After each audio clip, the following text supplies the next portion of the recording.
जाने माने और सबसे सम्मानित उद्योगपति रतन टाटा साहब अब हमारे बीच नहीं रहे। 1937 में जन्मे रतन टाटा 2024 में 86 साल की उम्र में मुंबई के ब्रीच कैंडी अस्पताल में अंतिम सांसें लेते हैं। रतन टाटा की मृत्यु पर सारा देश गमगीन है, हर किसी की आंखें नम है। रतन टाटा की लेगेसी ऐसी है कि पक्ष विपक्ष दोनों तरफ से उनके निधन पर शोक संदेशों का तांता लगा हुआ है। शायद ही देश में कोई दूसरा व्यक्ति होगा जिसे इतना सम्मान मिला होगा जितना सम्मान रतन टाटा साहब को मिला है। हालांकि मृत्यु इस जीवन का अंतिम सत्य है, हर किसी को एक रोज इससे गुजरना है।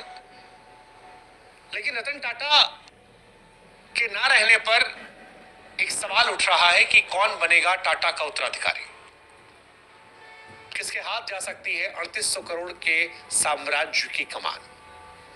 86 साल की उम्र में रतन टाटा साहब का निधन हुआ। मुंबई के ब्रीच कैंडी अस्पताल में आईसीयू में वो एडमिट थे।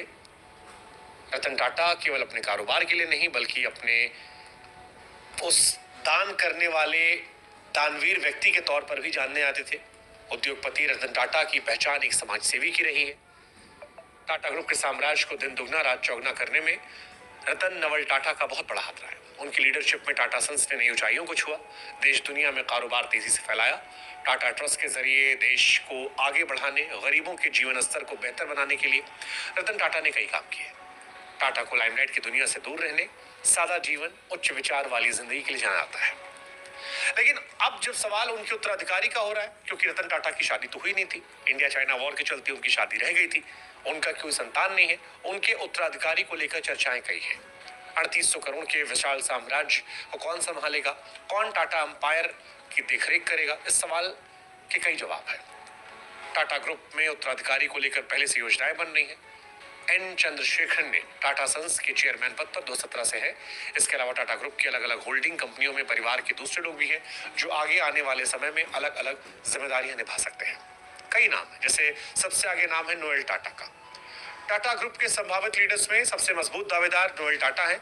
रतन टाटा के पिता नवल टाटा की दूसरी शादी सिमोन से हुई थी और वो रतन टाटा के सौतेले भाई हैं। इस पारिवारिक संबंध के चलते नोएल टाटा टाटा ग्रुप की विरासत संभालने वाले नामों में सबसे आगे बताए जा रहे हैं। टाटा ग्रुप के वारिस माया, नेविल और ली टाटा भी है। नोएल टाटा के 3 बच्चे माया, नोवेल, ली टाटा जो टाटा के संभावित वारिस हैं, उनका नाम भी सबसे आगे चल रहा है। माया टाटा का नाम सबसे आगे है। 34 साल की माया टाटा टाटा ग्रुप्स में महत्वपूर्ण भूमिका निभा रही हैं और विदेश से पढ़ाई करने के बाद Tata opportunities fund Tata digital में बड़े पद पर है। टाटा न्यू ऐप लॉन्च करने में उनका बड़ा रोल है।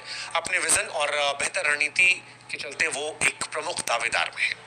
नेवल टाटा बिजनेस लीडर है। 32 साल के नेवल टाटा फैमिली बिजनेस में काफी रुचि रखते हैं, ताल्लुक गहरा है। टोयोटा की मानसी किर्लोस्कर से शादी करने वाले नेवल स्टार बाजार के मुखिया हैं। ये company hyper market chain trend limited के तहत आती है। उनकी लीडरशिप में टाटा फ्यूचर लीडर की झलक मिलती है और एक मुखिया बनने की संभावनाएं उनमें भी देखी जा रही है। हॉस्पिटैलिटी सेक्टर को आगे बढ़ा रही है ली टाटा। 39 साल की ली टाटा तीनों भाई बहन में सबसे बड़ी है। टाटा ग्रुप के हॉस्पिटैलिटी सेक्टर की रीढ़ कहा सकता है। स्पेन के ही आई बिजनेस स्कूल में पढ़ी है और ताज होटल रिजॉर्ट, ताज पैलेस को एक्सपैंड करने में उनकी अहम भूमिका है। इंडियन होटल कंपनी का ऑपरेशन देख रही है। टाटा ग्रुप का कद हॉस्पिटैलिटी इंडस्ट्री में और मजबूत कर रही है। रतन टाटा का उत्तराधिकारी इन्हीं में से कोई हो सकता है। हालांकि रतन टाटा समाज सेवा काम के लिए जाने जाते थे। बिजनेस रणनीतियों को आकार देने में इन लोगों ने उनकी मदद की थी। नोएल टाटा और उनके बच्चों के नाम इस लिस्ट में सबसे आगे हैं। टाटा ग्रुप के फ्यूचर लीडर्स में इनोवेशन, इंटीग्रिटी और सामाजिक प्रभाव जैसी बड़ी जिम्मेदारियां निभानी है। टाटा साहब जिन्होंने जीवन भर शादी नहीं की, उनकी नेटवर्थ 3800 करोड़ रुपए है। अब सवाल यह है कि रतन टाटा के बाद इसकी जिम्मेदारी किसे मिलेगी।